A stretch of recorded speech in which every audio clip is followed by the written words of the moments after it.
നമസ്കാരം. ഇതൊരു രസകരമായിട്ടുള്ളൊരു വിഷയം എൻ്റെ ശ്രദ്ധയിൽപ്പെട്ടുകൊണ്ടാണ് ഞാൻ ഈ വീഡിയോ ആയിട്ട് വരുന്നത്. എന്നെ ശരിക്കും അത്ഭുതപ്പെടുത്തിക്കൊണ്ട് ഒരു 7ാം ക്ലാസ്സിൽ പഠിക്കുന്ന കുട്ടി പറയുകയാണ്, എനിക്ക് ഹിന്ദി പരീക്ഷ എഴുതാന്ന് പറയുമ്പോൾ ഡിപ്രസ്ഡ് ഫീൽ വരുന്നു, ഡിപ്രഷൻ ഉണ്ടാവണമെന്ന്.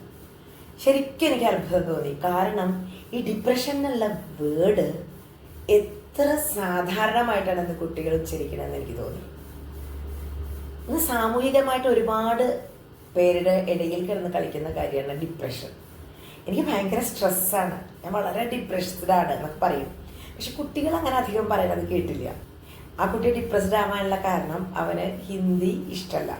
ഹിന്ദി കുട്ടികൾക്ക് ഭയങ്കര ബുദ്ധിമുട്ടുള്ള വിഷയമാണെന്ന് കേൾക്കുമ്പോൾ എനിക്ക് ചില സമയത്ത് വിഷമം തോന്നാറുണ്ടായിരുന്നു. കാരണം എനിക്ക് ഭയങ്കര ഇഷ്ടമാണ് ഹിന്ദി. എന്തുകൊണ്ടാണ് കുട്ടികൾക്ക് ഹിന്ദി എന്നുള്ള വിഷയത്തിനോട് ഇത്ര ഇഷ്ടക്കേടെന്ന് എനിക്ക് മനസ്സിലായിട്ടില്ല.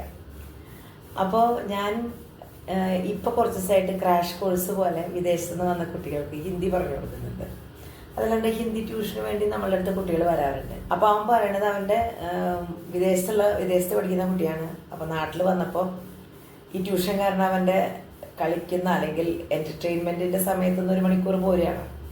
അതിലുപരി അവനാണെങ്കിൽ ഈ ഭാഷ ഇഷ്ടമല്ല. അപ്പം ഞാൻ പറഞ്ഞു, നമ്മൾ ഭാഷയെ ഭയങ്കരമായിട്ട് സ്നേഹിച്ചാൽ ഭാഷ തിരിച്ച് സ്നേഹിക്കും. അപ്പം എന്ത് ചെയ്യണം? വളരെ ലളിതമായിരിക്കും. ഹിന്ദിയിൽ ഒരുപാട് കഥകൾ, കവിതകൾ, നമ്മളുടെ നാടിനെ കുറിച്ച് അറിയുന്ന ഒരുപാട് കാര്യങ്ങൾ, നല്ല രസമാണ് ലിറ്ററേച്ചർ.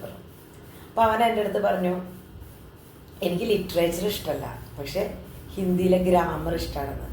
അതും എനിക്ക് വളരെ കൗതുകം തോന്നി. കാരണം ഒരു 7ാം ക്ലാസ്സിൽ പഠിക്കുന്ന കുട്ടി കൃത്യമായി അവൻ്റെ അസസ്മെൻ്റ് പറയുന്നുണ്ട്, അവനെന്തുകൊണ്ടാണ് അത് ഇഷ്ടമല്ലാത്തത്. അല്ലെങ്കിൽ അത് വളരെ പ്രസക്തമായിട്ട് എനിക്ക് തോന്നി. അപ്പോൾ പല കുട്ടികളിലും കൃത്യമായിട്ട് ചോദിച്ചാൽ ഉത്തരം പറയില്ല. പക്ഷേ ഇവൻ്റെ ഭാഗത്ത് സ്പഷ്ടമാണ്. പല കാരണങ്ങൾ നമുക്ക് വിഷയത്തിനോട് അവേർഷൻ തോന്നുന്ന കാര്യങ്ങളുണ്ടാവാം. ഒന്ന്, പ്രധാനമായിട്ടും നമ്മൾ ഉപയോഗിക്കുന്ന ഭാഷയല്ലാത്തതിനാൽ. 2, വളരെ നിർബന്ധപൂർവ്വം വിഷയം പഠിക്കേണ്ട ഒരു അവസ്ഥ വരുമ്പോൾ, പിന്നെ ഒരുപാട്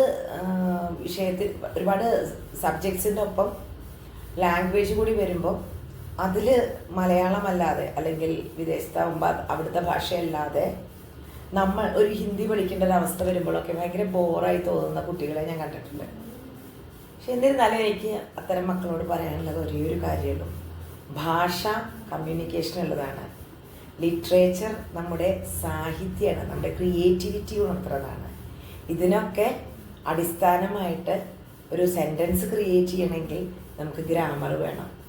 വളരെ ലളിതമായ രീതിയിലും നമുക്ക് വിഷയത്തിനെ സമീപിക്കാം, വളരെ ബുദ്ധിമുട്ടായ രീതിയിൽ നമുക്ക് വിഷയത്തിനെ സമീപിക്കാം. നമ്മൾക്ക് ഒരു വിഷയം അറിഞ്ഞാൽ മാത്രമാണ് ആ വിഷയം ഇഷ്ടമുള്ളതാണോ അല്ലെങ്കിൽ ഇഷ്ടമുള്ളതല്ലേ എന്ന് നമ്മൾ മനസ്സിലാക്കണമല്ലോ. എന്ത് കാര്യം നമ്മൾ അറിയാതെ അല്ലെങ്കിൽ അതിൻ്റെ രുചി അറിയാതെ പറയാൻ പറ്റില്ലല്ലോ. അപ്പോൾ തുടക്കം മുതലേ എന്തോ കാരണം കൊണ്ട് നമ്മുടെ കുട്ടികളിൽ ഹിന്ദി ഭാഷ ബുദ്ധിമുട്ടായിട്ട് വരുന്നുണ്ട്. അപ്പോൾ കുറച്ചുകൂടി ഭംഗിയായി ലളിതമായി എങ്ങനെ ഹിന്ദി പഠിക്കാം എന്നുള്ളൊരു റിസർച്ചിലാണ് ഇപ്പം ഞാൻ ശരിക്കും.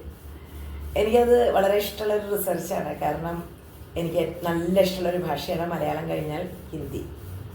അപ്പോൾ ഇനി കുട്ടികളോട് എനിക്ക് പറയാനുള്ളത്, നിങ്ങൾക്ക് ഹിന്ദി ബുദ്ധിമുട്ടുണ്ടെങ്കിൽ ധൈര്യമായിട്ട് ഗാർഗിൽ ലേണിംഗ് സെൻറ്ററിനെ സമീപിക്കാം. ഓൺലൈൻ ഓഫ്ലൈൻ ക്ലാസ്സുകൾ നമ്മൾ കൊടുക്കും.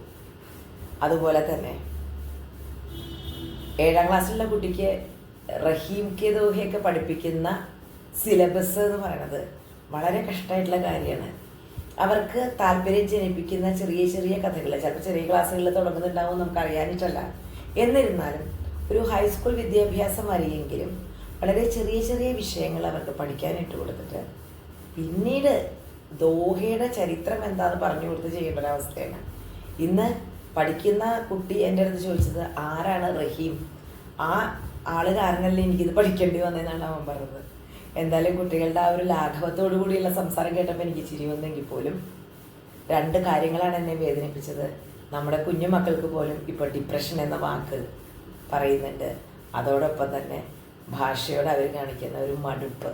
അപ്പം മടുപ്പില്ലാതെ നമുക്ക് ഭാഷ എങ്ങനെ പഠിക്കാം, ഹിന്ദി ആയാലും മലയാളം ആയാലും ഇംഗ്ലീഷ് ആയാലും ബാക്കി സബ്ജക്റ്റുകളായാലും എങ്ങനെ പഠിക്കാമെന്ന് ഓരോ അധ്യാപകരും രക്ഷിതാക്കളും ഞങ്ങളെപ്പോലുള്ള psychologist and learning special teaching നടത്തുന്നവരും അറിഞ്ഞിരിക്കേണ്ടതുണ്ട്. Thank U.